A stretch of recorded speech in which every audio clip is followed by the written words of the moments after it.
Your excellency, prime minister Starmer, Bharat और UK के business leaders, नमस्कार। आज भारत यूके सीईओज फोरम की इस बैठक में शामिल होना मेरे लिए बहुत खुशी की बात है। सबसे पहले मैं प्रधानमंत्री स्टारमर का उनके मूल्यवान विचारों के लिए आभार व्यक्त करता हूं। बीते वर्षों में आप सभी बिजनेस लीडर्स के निरंतर प्रयासों से ये forum Bharat UK strategic partnership के एक महत्वपूर्ण स्तंभ के रूप में उभरा है। अभी आपके विचारों को सुनकर मेरा विश्वास और गहरा हुआ है कि हम नेचुरल पार्टनर्स के रूप में और तेजी से आगे बढ़ेंगे और इसके लिए मैं आप सबका अभिनंदन करता हूं। फ्रेंड्स, मौजूदा वैश्विक अस्थिरता के बीच ये वर्ष भारत यूके संबंधों की स्थिरता बढ़ाने वाला रहा है, अभूतपूर्व रहा है। इस वर्ष जुलाई में मेरी यूके यात्रा के दौरान हमने comprehensive economic and trade agreement यानी सीटा पर हस्ताक्षर किए थे। इस ऐतिहासिक उपलब्धि के लिए मैं अपने मित्र प्राइम मिनिस्टर स्टारमर की प्रतिबद्धता को और उनके विजन को मैं हृदय से सराहना करता हूं, उनका अभिनंदन करता हूं। ये केवल एक ट्रेड समझौता नहीं, बल्कि विश्व की दो बड़ी अर्थव्यवस्थाओं के बीच shared progress, shared prosperity and shared peoples का रोड मैप है। मार्केट एक्सेस के साथ साथ ये समझौता दोनों देशों में एमएसएमईज को बल देगा। इससे लाखों युवाओं के लिए रोजगार के नए द्वार भी खुलेंगे। साथियों, ये सीटा अपने पूरे पोटेंशियल को प्राप्त कर सके, इसके लिए मैं 4 नए आयाम इस सीटों को आपके बीच रखना चाहता हूं। ये मेरे सीटा के जो नए आयाम हैं, शायद इसको काफी ब्रॉड बेस देंगे। सी यानी कॉमर्स एंड इकोनॉमी, ई यानी education and people to people ties, T यानी टेक्नोलॉजी एंड इनोवेशन, ए यानी एस्पिरेशंस। आज हमारा द्विपक्षीय व्यापार लगभग $56 बिलियन है। हमने 2030 तक इसे दोगुना करने का लक्ष्य रखा है। मुझे विश्वास है कि ये लक्ष्य हम समय से पहले ही हासिल कर सकते हैं। साथियों, आज भारत में पॉलिसी स्टेबिलिटी, प्रिडिक्टेबल रेगुलेशंस और लार्ज स्केल डिमांड है।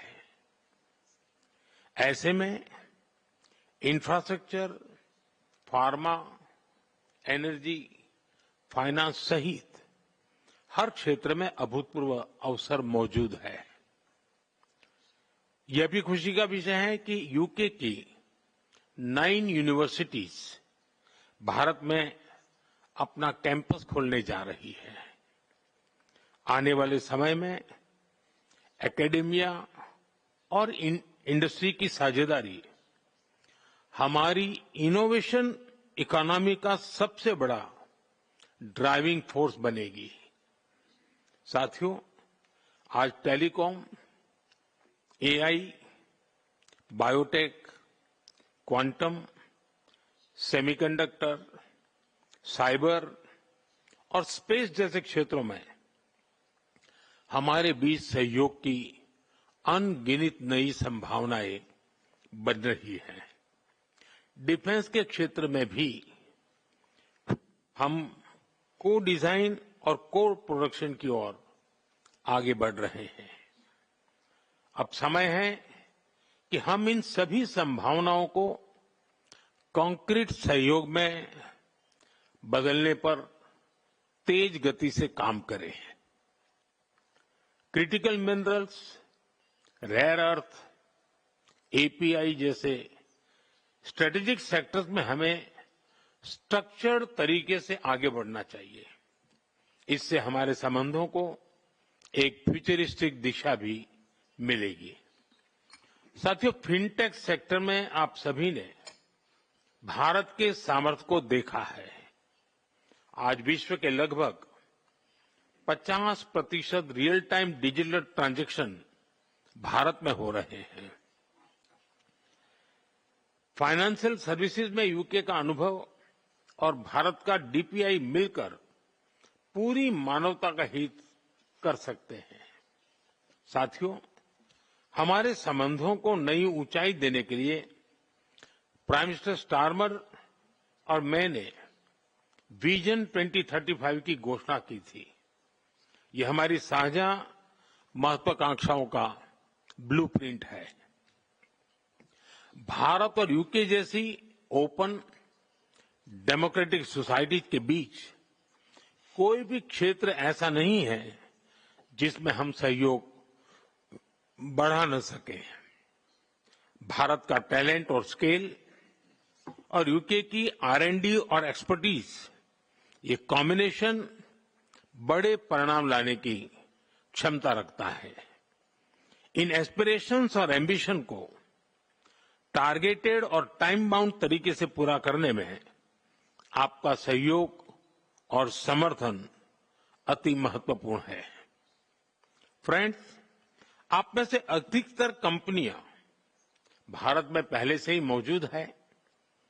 आज भारत की अर्थव्यवस्था में व्यापक रूप से रिफॉर्म किए जा रहे हैं। कंप्लायंसेस को कम करते हुए ईज ऑफ डूइंग, उस पर बहुत फोकस किया जा रहा है। हाल ही में हमने जीएसटी रिफॉर्म्स की घोषणा की है। इससे हमारे मिडिल क्लास एमएसएमईज की ग्रोथ स्टोरी को नई ताकत मिलेगी और आप सभी के लिए भी संभावनाएं बढ़ेगी। साथियों, इंफ्रास्ट्रक्चर विकास हमारे लिए प्राथमिकता का विषय है। हम नेक्स्ट जनरेशन फिजिकल इंफ्रास्ट्रक्चर में इन्वेस्ट कर रहे हैं। 2030 तक 500 गीगावाट की रिन्यूएबल एनर्जी के लक्ष्य की और हम तेजी से अग्रसर हैं। मुझे बताते हुए खुशी हो रही है कि हम न्यूक्लियर पावर सेक्टर को प्राइवेट सेक्टर के लिए खोल रहे हैं और इन सभी से भारत यूके सहयोग को नई ऊंचाइयों पर ले जाने के अवसर बने हैं। मैं आपको भारत की इस विकास यात्रा में शामिल होने के लिए आमंत्रित करता हूं। मेरा विचार है कि क्या भारत और यूके के बिजनेस लीडर्स मिलकर कुछ ऐसे सेक्टर चुन सकते हैं जहां हम संयुक्त रूप से दुनिया में नंबर 1 बन सके। चाहे वो फिनटेक हो, ग्रीन हाइड्रोजन हो, सेमीकंडक्टर हो या स्टार्टअप्स हो, और भी कई क्षेत्र हो सकते हैं। Let India and the UK set global benchmarks together. एक बार फिर अपना कम कीमती समय निकालकर यहां आने के लिए आप सभी का बहुत बहुत धन्यवाद।